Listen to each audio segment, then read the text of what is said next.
Good morning बच्चों। कल हमने सहसंबंध से संबंधित कुछ प्रश्न देखे थे। आज भी हम सहसंबंध से ही संबंधित कुछ प्रश्न देखेंगे और उसके बाद हम समासरण पे चर्चा करेंगे। सहसंबंध से प्रश्न था एक कि निम्न आंकड़ों में कार्ल पियर्सन का सहसंबंध गुणांक ज्ञात कीजिए।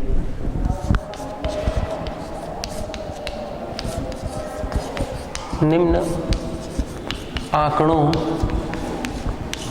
में कार्ल पियर्सन का सहसंबंध गुणांक ज्ञात कीजिए बोलता है। आंकड़ा दिया हुआ है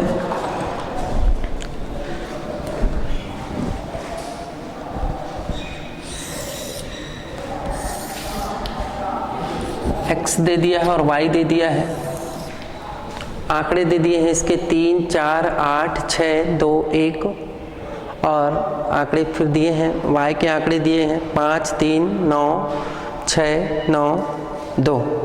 ये आंकड़े दिए हुए हैं। इस आंकड़े में हम सबसे पहले x के जगह पे हम रख लेते हैं 3, 4, 8, 6, 3, 4, 8, 6, 2, 1। इसी प्रकार y के आंकड़े लिख लेते हैं हम लोग 5, 3, 9, 6, 5, 3, 9, 6, 9, 2। जब हमारे पास x और y के आंकड़े दिए हों तब हम सबसे पहले ज्ञात करते हैं यहाँ से x y ज्ञात करने के लिए हमको x और इंटू y से गुणा कर देंगे। x के जो मान है उनको y के मान से गुणा करते हुए चलेंगे। 5 का 3 से गुणा करेंगे 5 तिया 15, 4 तिया 12, 9 अट्ठे 72, 6 छके 36, 9 दूनी 18 और 2 एकम 2। इस तरीके से हम देखते हैं कि x y का मान निकाल लिया हम। x y का मान ज्ञात करने के बाद हम फिर से यहाँ से x स्क्वायर का मान ज्ञात करते हैं। x स्क्वायर का मान ज्ञात करते हैं। x के मान दिए हुए हमारे पास, उसका वर्ग करते हुए चलेंगे हम। x का स्क्वायर मतलब 3 का वर्ग मतलब 3 तिया 9, 4 का वर्ग मतलब 4 चौक 16, 8 का वर्ग मतलब 64, 6 का वर्ग मतलब 36, 2 का वर्ग मतलब 4 और 1 का वर्ग मतलब 1। x का वर्ग निकालने के बाद हम y का वर्ग निकालते हैं। y के वर्ग में दिया हुआ है 5, 3, 9, 6, 9, 2, तो हम इस जगह से निकालते हैं। 5 का वर्ग हो जाएगा 5 पंचे 25, 3 का वर्ग 3 तिया 9, 9 निया 81, 6 छके 36, 9 निया 81 और 2 2 4। इस तरीके से हम y का वर्ग भी निकाल लेते हैं। अब हमारे पास यहाँ पर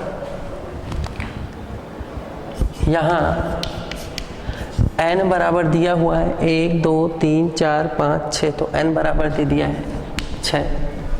अब हम सभी के मानों का हम सिग्मा ज्ञात कर लेते हैं। सिग्मा अर्थात सभी संख्याओं का योग। यहाँ से हम सिग्मा x निकालते हैं। सिग्मा x बराबर हो जाएगा 2, 1, 3, 6, 3, 9, 9, 8, 17, 17, 18, 19, 20, 21, 22, 23, 24। तो सिग्मा x बराबर हो जाएगा यहाँ से 24। फिर सिग्मा y निकाल लेते हैं हम लोग। सिग्मा y निकालते हैं 9, 2, 11, 11 और 6, 17, 17 और 3, 20, 6, 26, 27, 28, 29, 30, 31, 32, 33, 34। तो यहाँ से सिग्मा y बराबर आ जाएगा 34। इसी प्रकार सिग्मा x y निकालते हैं। सिग्मा x y निकालते हैं 15, 12, 72, 36, 18 और 2 का यदि हम योग करते हैं तो हमारे पास आ जाता है 155। इसी प्रकार सिग्मा x स्क्वायर निकालते हैं। सिग्मा x स्क्वायर में 9, 16, 64, 36, 4 और 1 का योग करते हैं तो हमारे पास आ जाता है 130। और इसी प्रकार हम सिग्मा वाई स्क्वायर का गुणा करते हैं, जोड़ते हैं सबको, तो 25, 9, 81, 36, 81 और 6 को हम जोड़ते हैं तो हमारे पास आ जाता है sigma y square equal to 236। जब ये सभी के सिग्मा में मान निकल जाते हैं तब हम यहाँ से आर का मान निकालते हैं, सहसंबंध गुणांक, जो कि कार्ल पियर्सन का सहसंबंध गुणांक का सूत्र है n into sigma x y minus sigma x sigma y upon under root n into sigma x square minus n into sigma x का होल स्क्वायर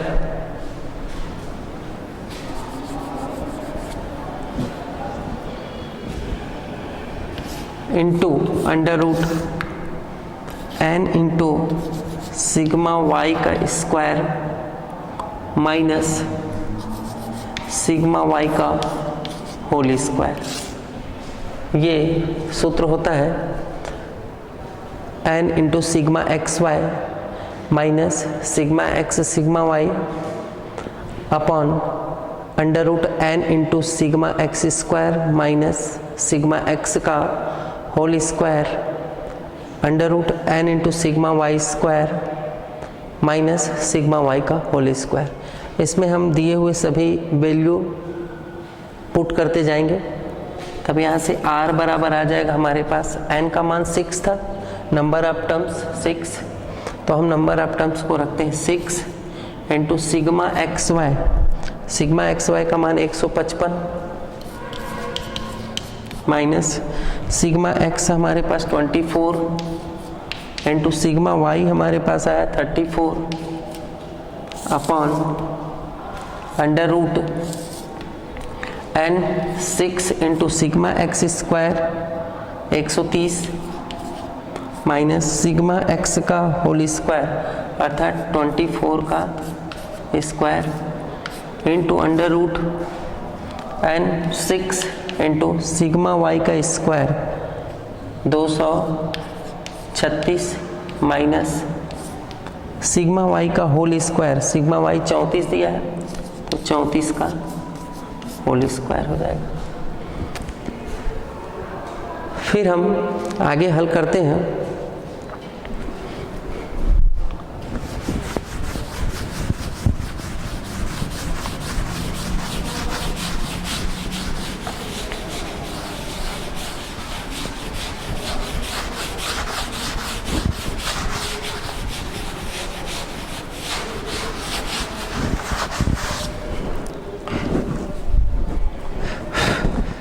तब यहाँ से हम देखते हैं कि R इक्वल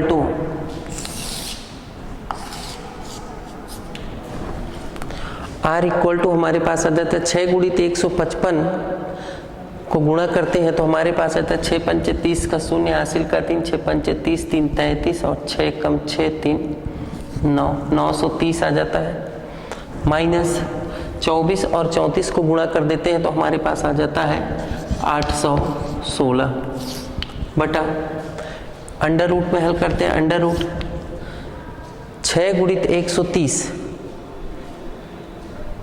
17 6 का 78 780 माइनस 24 का वर्ग, 24 का वर्ग होता है 576 अंडर रूट 6 गुणित 236, 6 गुणित 234 36 1416 6 6 के 36 का 6 हल करेंगे तो 236 का गुणा 6 से करेंगे तो हो जाएगा 1416 और माइनस 34 का वर्ग कर देंगे हम, 34 का वर्ग होता है हमारे पास 1156।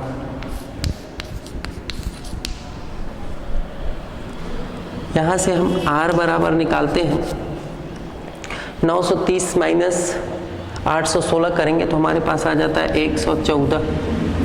हल करते हैं, घटाते हैं अपॉन अंडर रूट 780 में से 576 को घटा देंगे तो हमारे पास आ जाएगा अंडर रूट 204 और फिर 1416 में से 1156 को माइनस कर देते हम, तो हमारे पास आ जाता है 260। इस तरीके से अब जब हम हल करते हैं r बराबर 114 में वर्गमूल 204 निकालेंगे और वर्गमूल 260 इन दोनों को गुणा कर देंगे और 114 से भाग लगा देंगे, तो हमारे पास आ जाता है 0.495। ये इसका आंसर हो जाएगा।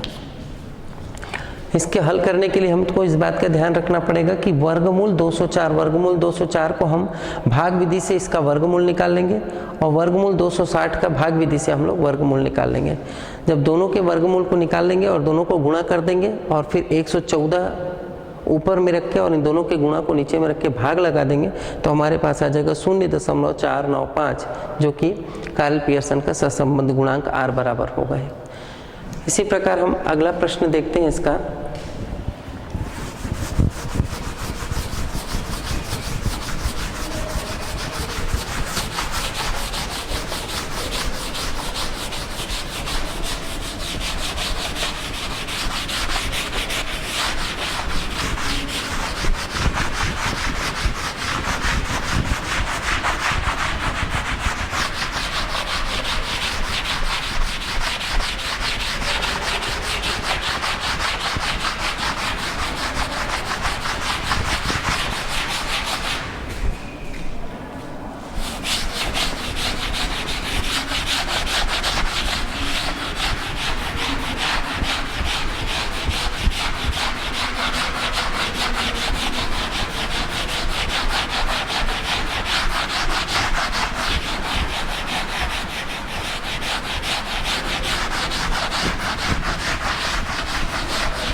ऐसे ही अगला प्रश्न देखते हैं हम।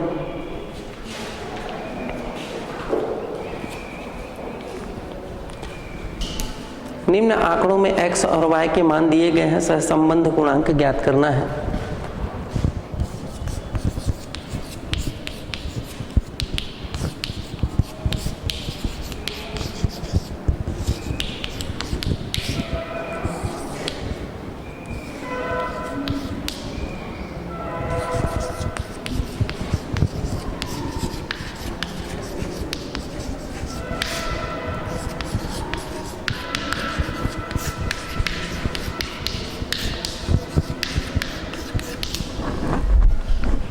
आंकड़े दिए हुए हैं।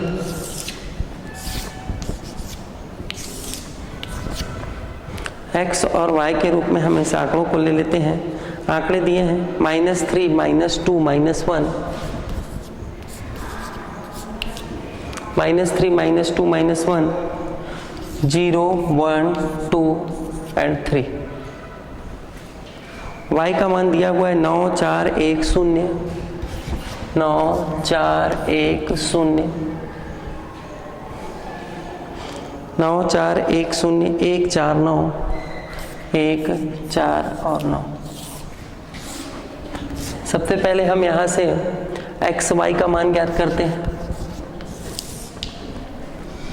9 तिया 27 -27, 4 दूनी 8 -8, 1 एकम 1 -1, 0, 1 एकम 1, 4 दूनी 8, 9 तिया 27। इस तरीके से हम देखते हैं कि एक्स वाई का मान निकल गया। उसके बाद हम यहाँ से एक्स स्क्वायर का मान निकालते हैं। एक्स स्क्वायर 3 का वर्ग अर्थात 3 तिया 9, 2 का वर्ग मतलब 4, 1 का वर्ग मतलब 1, 0 का वर्ग 0, 1 का वर्ग 1, 2 दूनी 4 और 3 तिया 9। फिर यहाँ से y का वर्ग निकाल लेते हैं हम लोग। y का वर्ग निकालते हैं तो हमारे पास आ गया 9 निया 81, 4 चौक 16, 1 एकम 1, 0 का 0, फिर 1 एकम 1, 4 चौक 16, 9 निया 81। जब हम सभी के मान निकाल लिए उसके बाद हम यहाँ से सिग्मा x का मान निकालते हैं। 3, 2, 5, 1, 6, 3, 2, 5 और 1, 6, सिग्मा x का मान 0 हो जाएगा यहाँ से, क्योंकि 6 - 6 0। इसी प्रकार सिग्मा y का मान निकालते हैं। 9 4 13 और 1 14, 15 15 4 19, 19 और 20 1 28 हो जाएगा। सिग्मा xy का मान निकालते हैं। इन सभी ऋण 27, ऋण 8 और ऋण 1 को जोड़ देंगे हम। 1 8 और 27 को जोड़ देंगे हम, तो इसका भी मान क्या आ जाएगा? 0। एक्स स्क्वायर का मान निकालते हैं। Sigma x square equal to 9 4 13 1 14 1 15 4 19 1 20 और 8 28। सिग्मा एक्स स्क्वायर का मान भी 28 और sigma y square equal to 196 आ जाएगा। अब यहाँ पर n बराबर दिया है 1 2 3 4 5 6 7, तो यहाँ से n बराबर ले लेंगे 7 और सहसंबंध r बराबर होता है हमारे पास n into sigma x y minus sigma x into sigma y upon under root n into sigma x का whole square minus sigma x square, n into sigma x square minus sigma x का whole square into under root n into sigma y square minus sigma y का whole square. ये formula होता है। इस फार्मूले में हम क्रमशः इन सभी के मान रखते जाएंगे।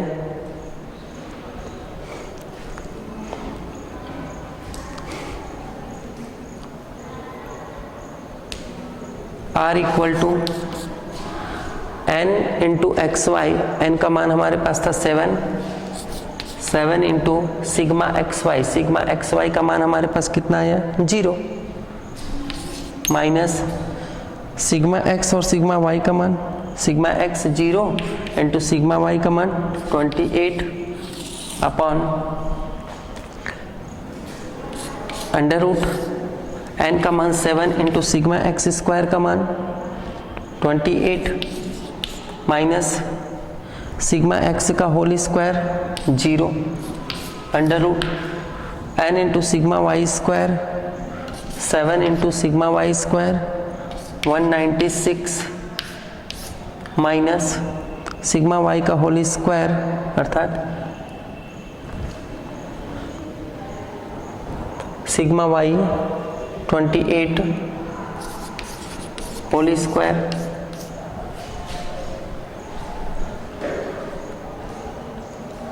तब हम देखते हैं कि r बराबर हमारे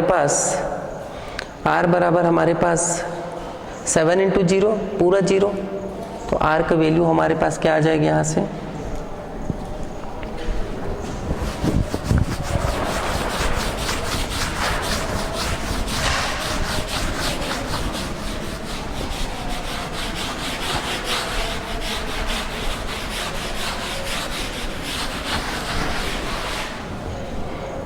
अब यहाँ से हम देखते हैं कि r बराबर हो जाता है पूरा 0। ये इसका आंसर आ जाएगा, क्योंकि पूरा वैल्यू जो दिया है वो r बराबर 0, r equal to 7 into 0 minus 0 into 28 पूरा 0 अपान यदि कोई भी नंबर होगा तो वो पूरी तरह से 0 हो जाएगा।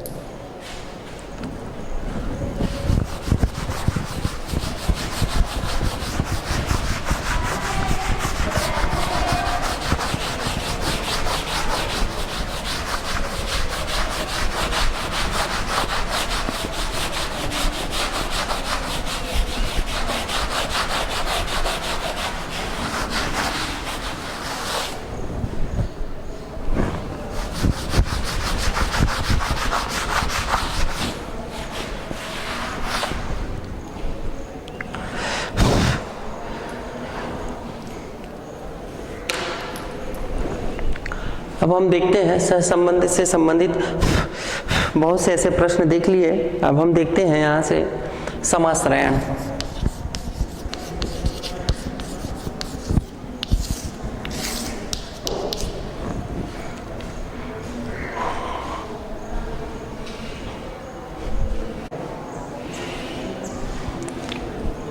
अब हम देखते हैं समासरण। समासरण या प्रतिगमन। समासरण या प्रतिगमन का मतलब है, शाब्दिक अर्थ होता है इसका पीछे मुड़ना।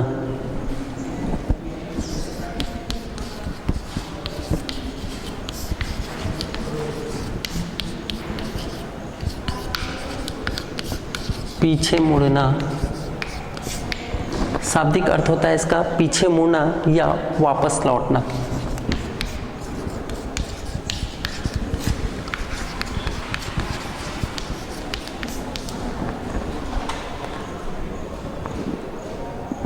समासरण या प्रतिगमन का शाब्दिक अर्थ होता है पीछे मुड़ना या वापस लौटना।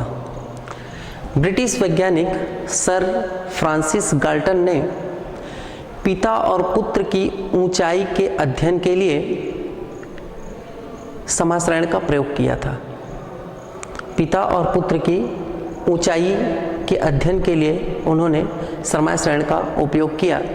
उन्होंने पाया कि लंबे कद के पिताओं के पुत्रों की ऊंचाई, लंबे कद के पिताओं के पुत्रों की ऊंचाई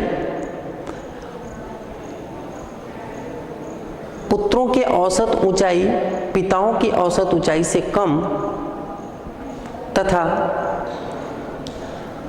लंबे कद के पिताओं के पुत्रों की औसत ऊंचाई पिताओं की औसत ऊंचाई से कम तथा नीचे कद के पिताओं के पुत्रों की औसत ऊंचाई पिताओं की औसत ऊंचाई से अधिक होती है। इस प्रकार मानव जाति में समान ऊंचाई की ओर वापस आने की प्रवृत्ति पाई गई। इस प्रकार मानव जाति में सामान्य ऊंचाई की ओर वापस आने की प्रवृत्ति पाई गई। इस प्रवृत्ति को सूचित करने के लिए समासरण शब्द का उपयोग करते हैं। पहले क्या होता था कि जिन पिताओं की औसत ऊंचाई अधिक होती थी उनके पुत्रों की औसत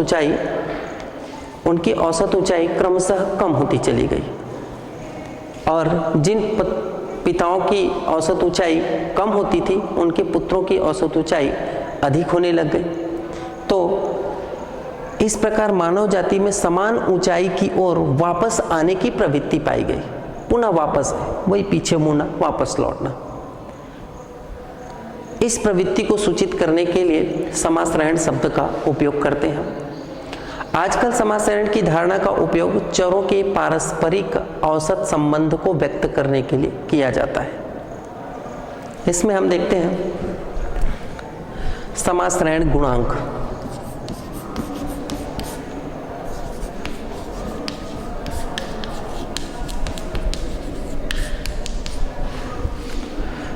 आजकल समासरण की धारणा का उपयोग चरों के पारस्परिक औसत संबंध को व्यक्त करने के लिए किया जाता है।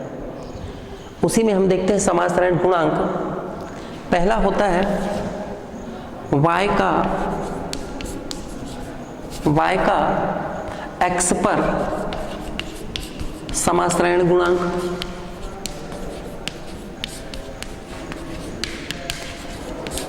y का x पर समासरण गुणांक होता है, हम इसको व्यक्त करते हैं by(x) equal to r sigma y upon sigma x। y का x पर समासरण गुणांक अर्थात by(x) equal to r into sigma y upon sigma x। इसको हम लोग covariance xy upon sigma x का स्क्वायर लिख सकते हैं। ये कब y का x पर समासरण गुणांक होगा। by(x) equal to r into sigma y upon sigma x equal to covariance xy upon sigma x का स्क्वायर। सेकेंड इसी पर हम लोग x का y पर समासरण गुणांक लेते हैं। हम जब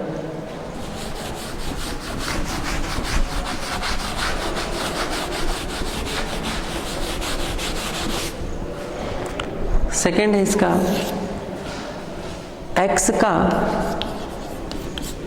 y पर समासरण गुणांक।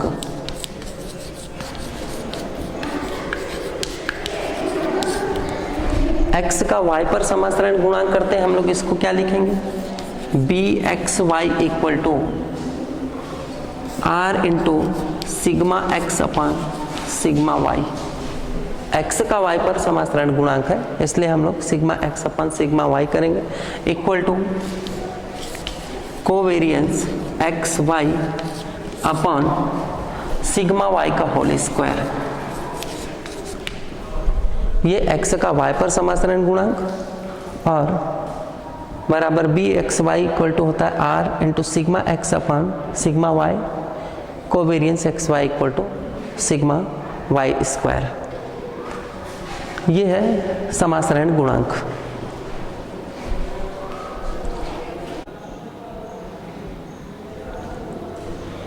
हम देखें समासरण गुणांक y का x पर समासरण गुणांक और x का y पर समासरण गुणांक। अब हम इससे रिलेटेड कुछ क्वेश्चन लेते हैं।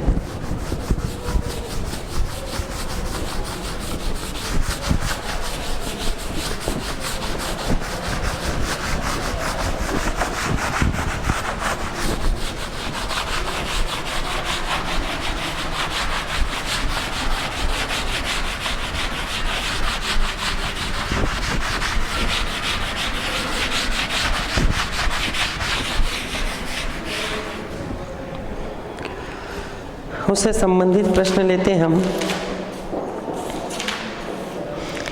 यदि दो समासरण गुणांक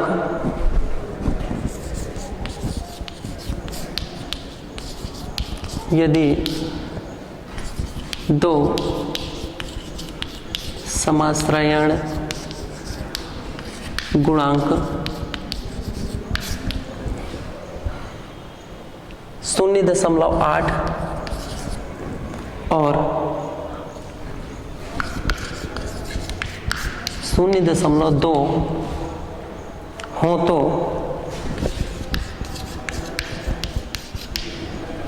सहसंबंध गुणांक ज्ञात कीजिए।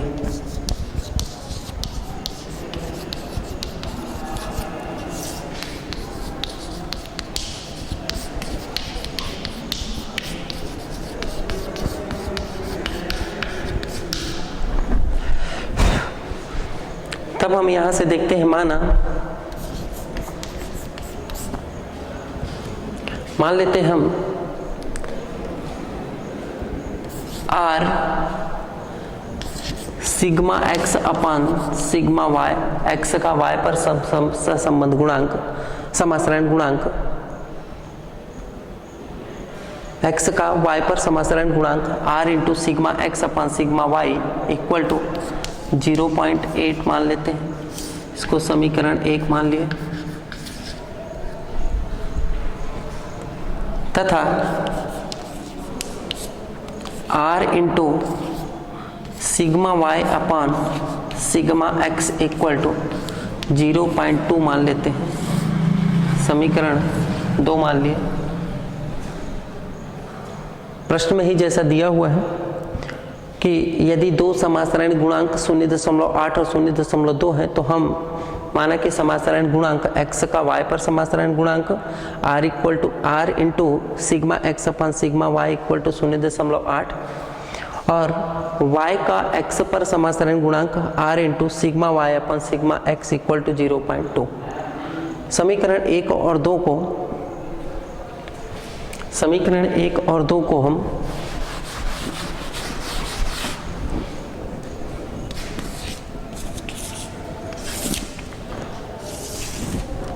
समीकरण 1 और 2 का गुणा करने पर गुणा कर देते हम। यहां से हो जाएगा r into sigma x upon sigma y गुणित r गुणित sigma y upon sigma x equal to 0.8 गुणित 0.2। समीकरण 1 और 2 का गुणा करने पर जब समीकरण 1 और 2 का गुणा करते हैं तब हम पाते हैं कि सिग्मा वाई स्क्वायर से कट जाता है और सिग्मा एक्स स्क्वायर से कट जाता है। तब हमारे पास यहाँ से आ जाता है आर स्क्वायर बराबर 0.8 गुणी 0.2 का गुणा कर देते हैं तो ये हो जाएगा 0.16। और जब 0.16 का हम यहाँ से r इक्वल टू निकालेंगे तो हम इसको लिखेंगे वर्गमूल 0.16 और r बराबर हम लिखेंगे इसको 0.4। अतः सहसंबंध गुणांक जो होगा वो 0.4 होगा। ये इसका आंसर हो जाएगा।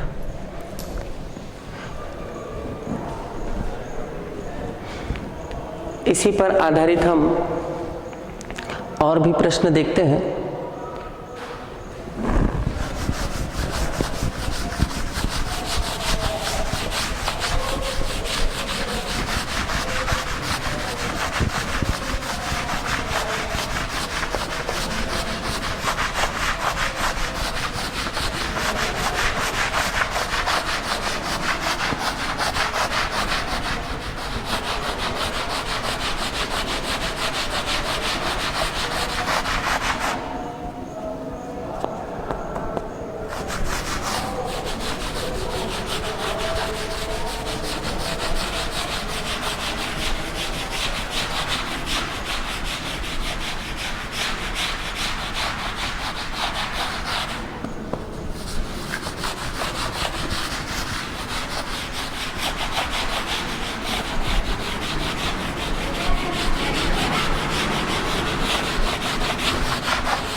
ऐसे ही एक प्रश्न और देखते हैं कि x का y पर समाश्रयण गुणांक 1.6,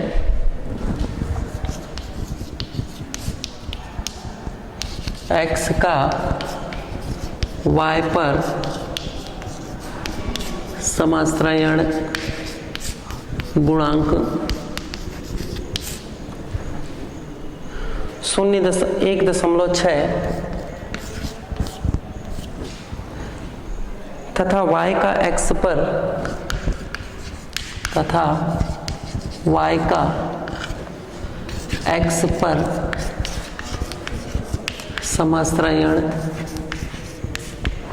गुणांक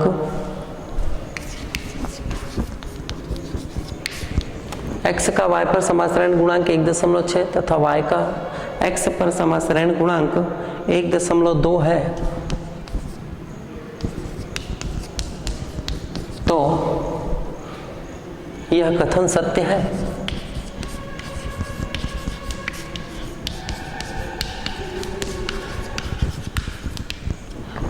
पूछ रहा है कि क्या यह कथन सत्य है।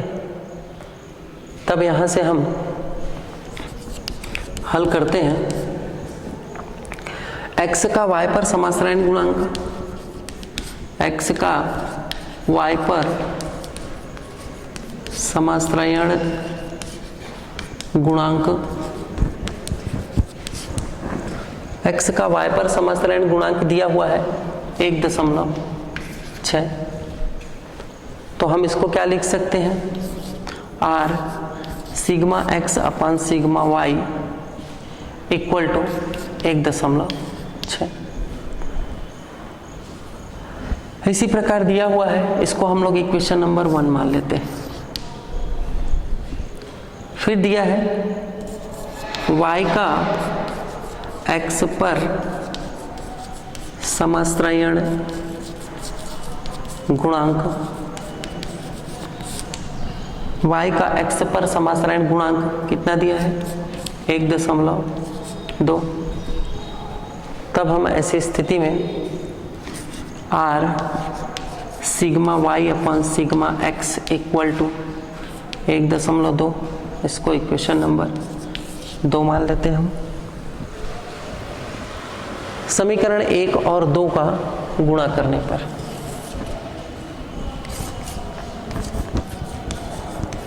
समीकरण 1 और 2 का गुणा करने पर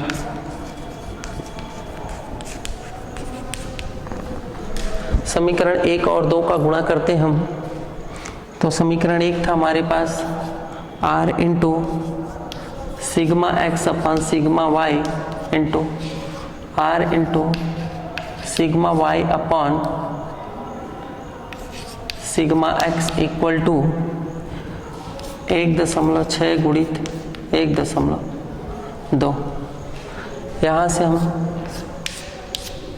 सिग्मा एक्स से सिग्मा एक्स कट जाएगा, सिग्मा वाई से सिग्मा वाई कट जाएगा, तो आर इंटू आर क्या हो जाएगा, आर स्क्वायर इक्वल टू 1.6 और 1.2 का गुणा कर देते हैं तो हमारे पास आ जाता है 1.92। और जब हम इसका वर्गमूल निकाल देते हैं तो हमारे पास आ जाता है 1.385 लगभग। जब r बराबर 1.385 तो हम जानते हैं कि समासरण गुणांक हमेशा 1 से अधिक नहीं होता है। r का मान जो होता है वो 1 से अधिक नहीं होता है, और जबकि हम इस सवाल में देख रहे हैं कि r का मान 1.385 आ रहा है, 385 अर्थात 1 से अधिक है। तो हम लिख सकते हैं कि चूंकि r का मान 1 से अधिक नहीं होता है,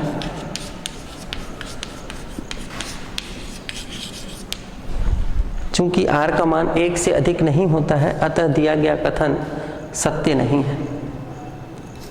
अतः कथन सत्य नहीं है। इसलिए कथन सत्य नहीं है क्योंकि r का मान हमेशा 1 से अधिक नहीं होता है, जबकि यहाँ r का मान 1 से अधिक आ रहा है, 1.385 आ रहा है।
ऐसे ही एक प्रश्न देखते हैं और हम दो समासरण रेखाएं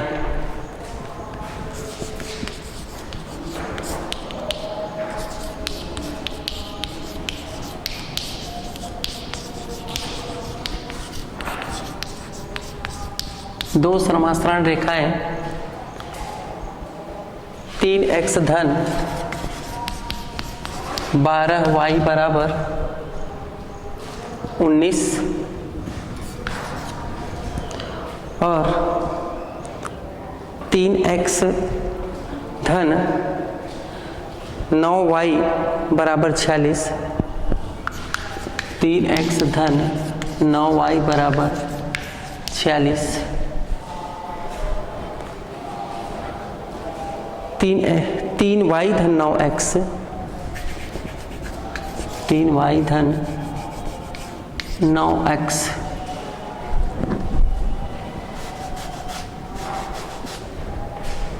3y धन 9x बराबर 46। इससे ज्ञात कीजिए कि सहसंबंध गुणांक आर एक्स वाई ज्ञात करने बोलता है। ज्ञात कीजिए सहसंबंध आर एक्स वाई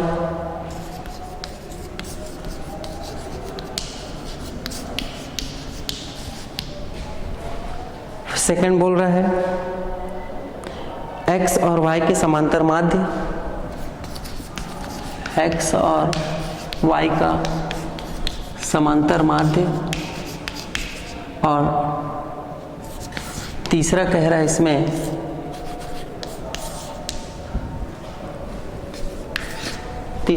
इसमें कि समाश्रयण गुणांक बी वाई एक्स और बी एक्स वाई ज्ञात करो। बी वाई एक्स और बी एक्स वाई ज्ञात करो। इसके लिए सबसे पहले हम दिया है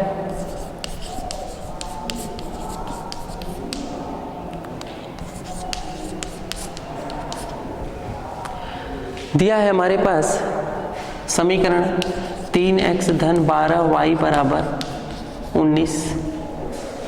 यहाँ से हम 12y बराबर क्या निकालेंगे, 19 माइनस 3x, पक्षांतरण करके ले जाएंगे तो तब यहाँ से y बराबर क्या हो जाएगा,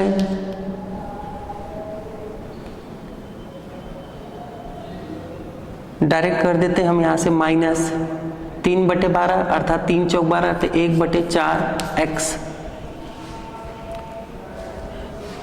3/12 3 चौक 12 तो यहाँ से हो जाएगा माइनस 1/4x और प्लस 19/12 ये वाला। पहले 12 को हम ऋण 3/4x से किए तो 3/12 तो 3 चौक 12 तो हम ऋण 1/4x लिख सकते हैं इसको, और फिर प्लस 19/12। इसलिए y का x पर समासरण गुणांक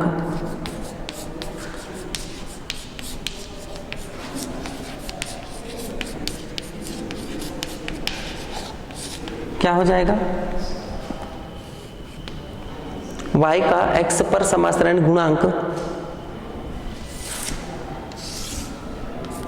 BYX, y का x पर समासरण गुणांक है BYX इक्वल टू 1/4 माइनस का BYX इक्वल टू माइनस का 1/4 और इसको भाग लगा देते हैं तो हमारे पास आ जाता है -0.25। इसको हम लोग इक्वेशन नंबर 1 माने या नहीं भी मानेंगे तो भी चलेगा। अब हम इस तरीके से पुनः समीकरण 3y plus 9x equal to 46 में लेते हैं। पुनः 3y plus 9x equal to 46। यहाँ y के पद को लिए थे, अब हम यहाँ x के पद को लेते हैं तो यहाँ से हो जाएगा 9x equal to 46 minus 3y, 46 minus 3y, 9x equal to पक्षांतरण करके उधर ले गए माइनस 3y हो गया, 46 माइनस 3y। यहाँ से हम लोग इसको लिख सकते हैं x equal to minus 3/9 y माइनस 3/9y प्लस 46/9। तब यहाँ से हम x इक्वल टू ले लेते हैं माइनस 3/9y मतलब माइनस 0.33y, 3/9 को डिवाइड करते गए और 46/9 को हम लोग लिख सकते हैं प्लस 5.11। तब यहाँ से x का y का समासरण,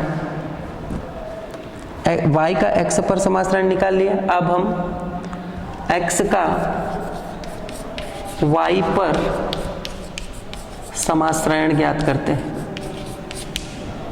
x का y पर समासरण, जब हम y का x पर समासरण ज्ञात किए थे तो b y x आया था।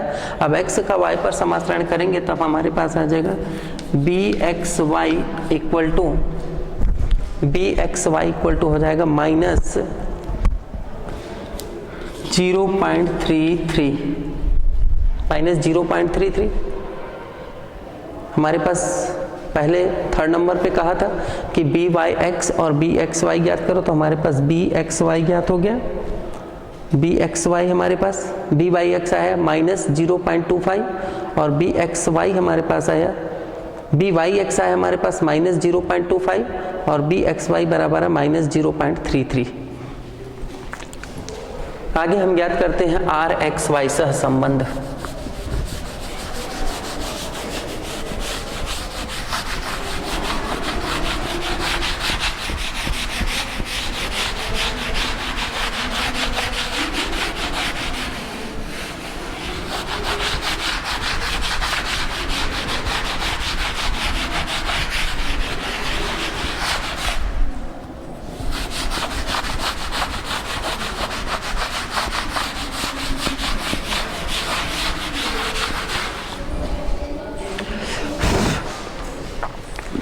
अतः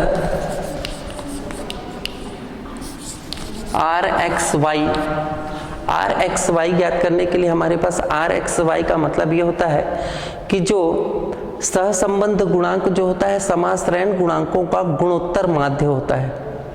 सहसंबंध गुणांक जो होता है वो समाश्रयण गुणांकों का गुणोत्तर माध्य होता है। तो समाश्रयण गुणांक हमारे पास बी वाई एक्स और बी एक्स वाई निकल गया है, तो हम उसके गुणोत्तर माध्य अर्थात हम इसको ऐसा लिख सकते हैं कि वर्गमूल b y x into b x y. R बराबर जो होता है समाश्रयण सहसंबंध बराबर होता है वो समाश्रयणों का गुणोत्तर माध्य होता है। तो समाश्रयणों का गुणोत्तर माध्य में हम b y x into b x y कर सकते हैं। आगे हल करते हैं r x y equal to under root b y x का मान हमारे पास आया minus 0.25 into b x y का मान आया माइनस 0.33। और एक बात इस बात का भी ध्यान रखना है कि यदि समाश्रयण गुणांक दोनों माइनस में हैं तो सहसंबंध गुणांक भी माइनस में ही आता है। तब हम यहाँ से लिख सकते हैं r x y equal to, दोनों का गुणा कर देते हैं तो हम इसको लिख सकते हैं अंडर रूट 1/4 माइनस में इंटू माइनस 1/3, दोनों को गुणा कर देते हैं तो हमारे पास आ जाता है यहाँ से माइनस 1/2 अंडर रूट 3 लिख सकते हैं इसको। क्यों? क्योंकि 4 तिया 12 और 12 को हम लोग 2 वर्गमूल 3 लिख सकते हैं, इसलिए 2 वर्गमूल 3 का अर्थ होता है 4 तिया 12। अब नीचे में वर्गमूल 3 नहीं होना चाहिए, ऐसी स्थिति में हम हर का परमीकरण कर देते हैं यहाँ से।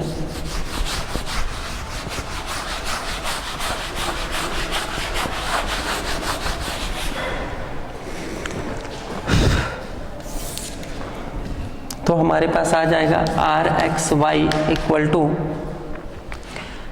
माइनस अंडर रूट 3/6 कर लेंगे इसको, और हमारे पास ये आ जाएगा माइनस 1.732/6। क्यों? क्योंकि वर्गमूल 3 का मान होता है 1.732। तो हम इसको भाग लगा देते हैं यहाँ से, तो हमारे पास आ जाएगा माइनस 0.289 लगभग। इस तरीके से हम देखते हैं कि आर एक्स वाई का मान भी हमारे पास 0.289 होता है।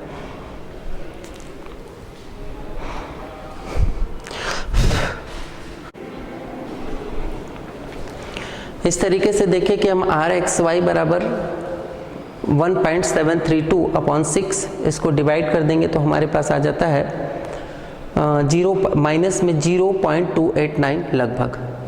अब हम समांतर माध्य भी ज्ञात करने के लिए कहा गया है इसमें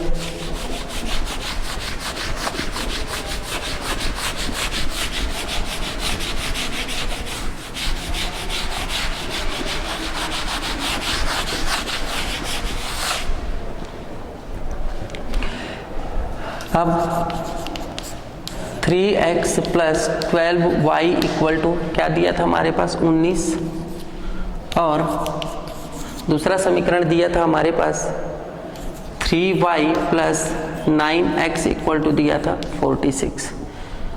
क्लास 10th में आप लोग पढ़ चुके हैं कि समीकरणों का हल करना। समीकरणों का हल करने के माध्यम से यदि हम दोनों ही समीकरण को हल करते हैं तो हमारे पास x बराबर आ जाता है 5 और y बराबर आ जाता है हमारे पास 1/3। समीकरण को हल करते हैं, समीकरण 1 और 2 को हल करते हैं तो x बराबर आता है हमारे पास 5 और y बराबर आता है 1/3। तो यहाँ से समांतर माध्य x बार बराबर हो जाएगा 5 और y बार अर्थात समांतर माध्य बराबर हो जाएगा 1/3। तब हम देखते हैं कि हमारे पास byx और bxy का मान भी हम पहले ज्ञात कर चुके हैं। x और y का समांतर माध्य हम ज्ञात किए और सहसंबंध rxy का मान भी -0.289 आया है। इस तरीके से हम देखते हैं कि तीनों ही प्रश्नों के हल हमने ज्ञात कर दिया है। धन्यवाद।